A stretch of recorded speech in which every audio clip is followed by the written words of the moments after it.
All right, so here is Quideo number 5, the basic question. In which of the following situations can you safely use the methods of inference for a population proportion for a significance test? Explain your answers.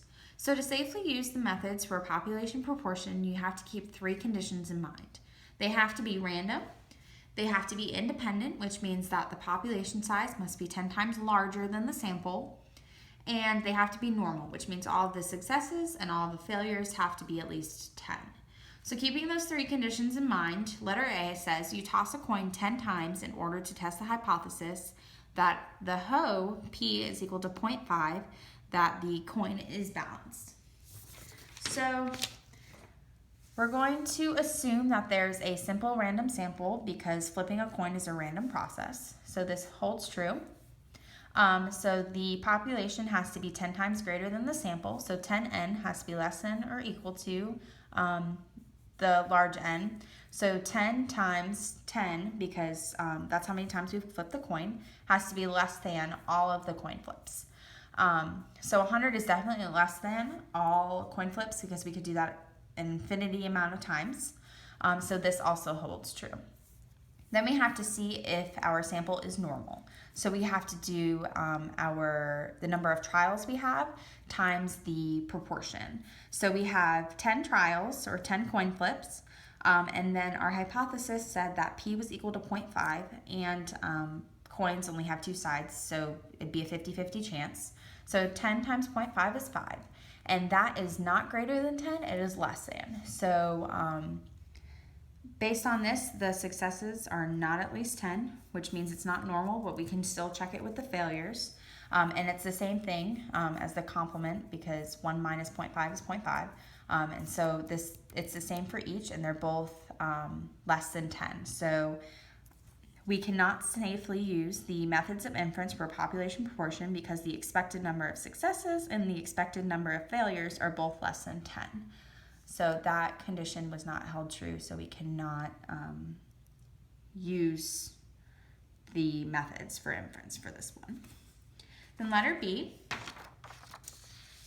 Letter B says, a college president says 99% of the alumni support my firing of Coach Boggs.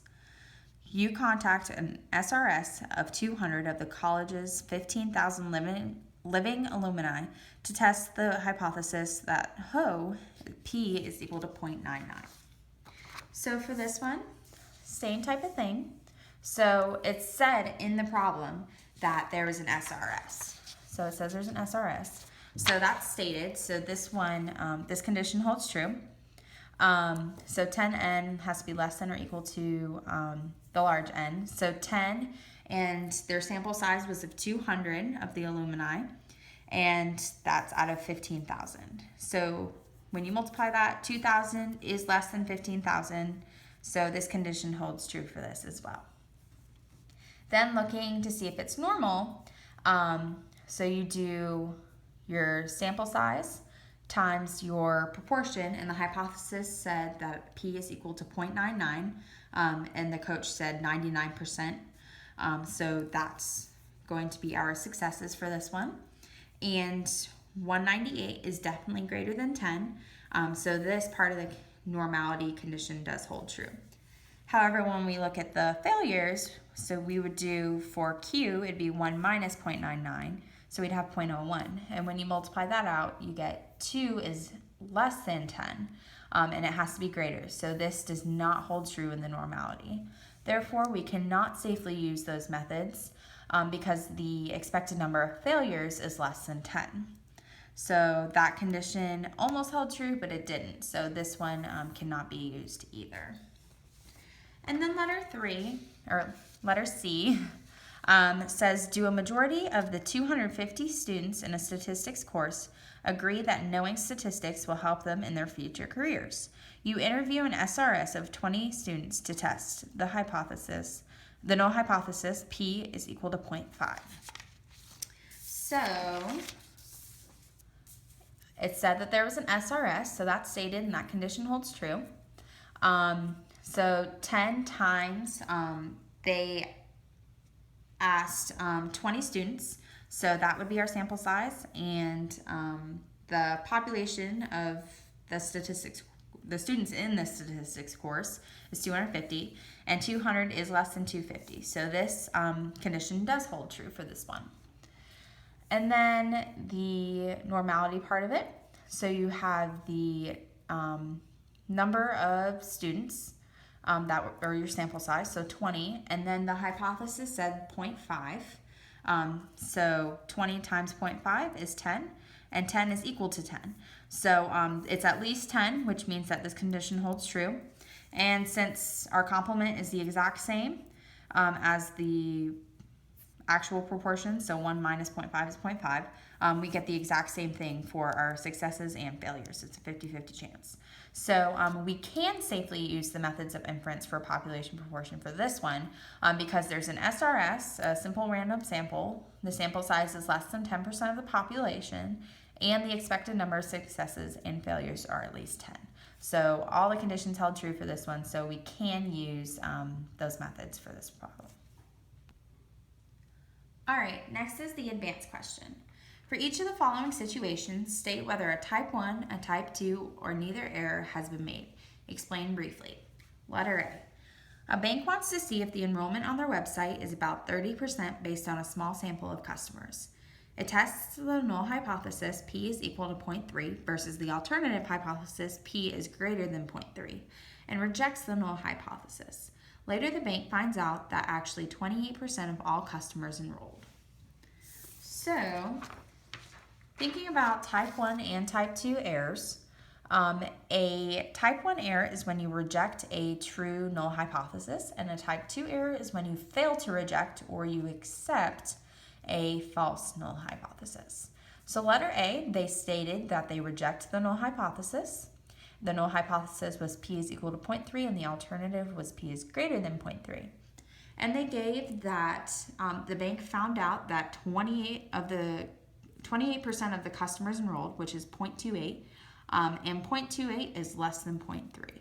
So this is a type 1 error because the bank rejected the null hypothesis of 0.3, but the p-value of all the customers enrolled on their website was 28% or 0.28, which is not greater than the null hypothesis. So to reject a null hypothesis, the sample has to be greater than the null hypothesis, but in this case it's less than. So it's a type 1 error.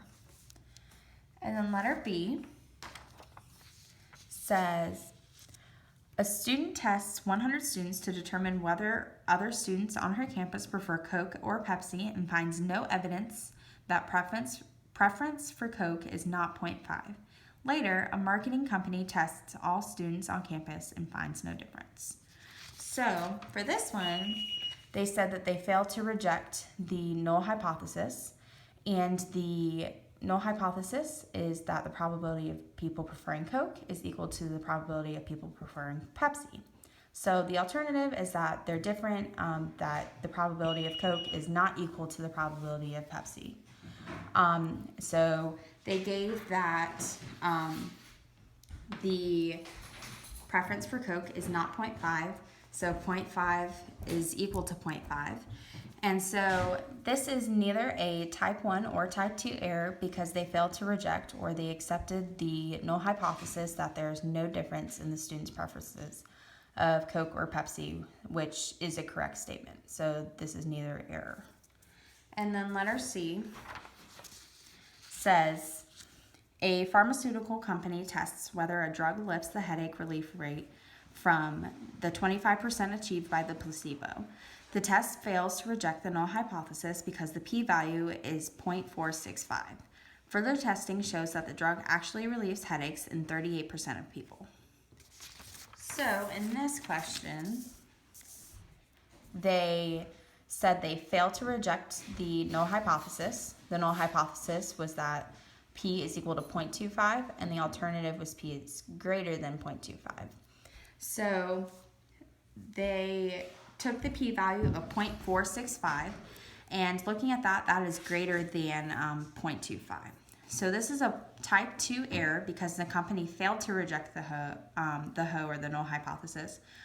They accepted it when in fact the actual p-value for the headache relief rate is greater than the null hypothesis. So since it's greater than, they should have rejected it and not failed to reject it. So this is a type 2 error. And last is the AP question. Researchers want to determine whether drivers are significantly more distracted while driving when using a cell phone than when talking to a passenger in the car. In a study involving 48 people, 24 people were randomly assigned to drive in a driving simulator while using a cell phone.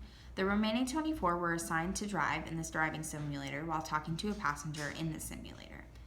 Part of the driving simulation for both groups involved asking drivers to exit the freeway at a particular exit. In the study, 7 of the 24 cell phone users missed the exit, while 2 of the 24 talking to a passenger missed the exit. Letter A says, would this study be classified as an experiment or an observational study, and provide an explanation to support your answer. So, this study would be classified as an experiment because the researchers gave the subjects treatments through random assignments. Half of the subjects were assigned to drive in the driving simulator while using a cell phone, while the other half of the subjects were assigned to drive in the driving simulator while talking to a passenger. B says, state the null and alternative hypotheses of interest to the researchers. So the null hypothesis is that the probability of cell phone users missing the exit is equal to the probability of the people with passengers missing the exit. And the alternative is that the proportion of, or the probability of cell phone users is greater than those with the passengers, because it says that the researchers want to determine whether drivers are significantly more distracted while driving when using a cell phone. So since it says more distracted while using a cell phone, our alternative hypothesis will have the cell phone users be greater than. And then defining the variables. So PC is the proportion of drivers who miss the exit while using a cell phone, and then P is the proportion of drivers who miss the exit while talking to a passenger. So those are our null and alternative hypotheses. And letter C says, one test of significance that you might consider using to answer the researcher's question is a two-sample z-test. State the conditions required for this test to be appropriate and comment on whether each condition is met. So, just like in the advanced question, so it said that it was a simple random sample, or that everyone was randomly assigned. So that is stated, so that condition holds true. And then for the cell phone users, we have to make sure that it's normal, so the successes and the failures both have to be greater than 10. So there was 24 people that had a cell phone with them in the simulator, and 7 out of the 24 missed the exit. So 7 is less than 10, so this condition does not hold true for this one. And then looking at the failures, or the people that did go off on the correct exit, was 17 out of 24, and 17 is greater than 10. So the failures for the probability of cell phone users does hold true, but not the actual people that missed the exit. And then the same type of thing for the people that had passengers with them. So there's 24 people with a passenger next to them, and 2 out of the 24 missed the exit. And so 2 is less than 10, so this condition does not hold true for the people with passengers. But then looking at the failures, or the people that did go off on the correct exit, there's 22 out of the 24, and 22 is greater than 10. So this condition holds true. So the failures, or the people that did go off on the exit, did hold true for both of them, and so was the random sample, but the number of successes did not follow the conditions. So not all of the conditions were met for this problem. And that is Quideo number 5.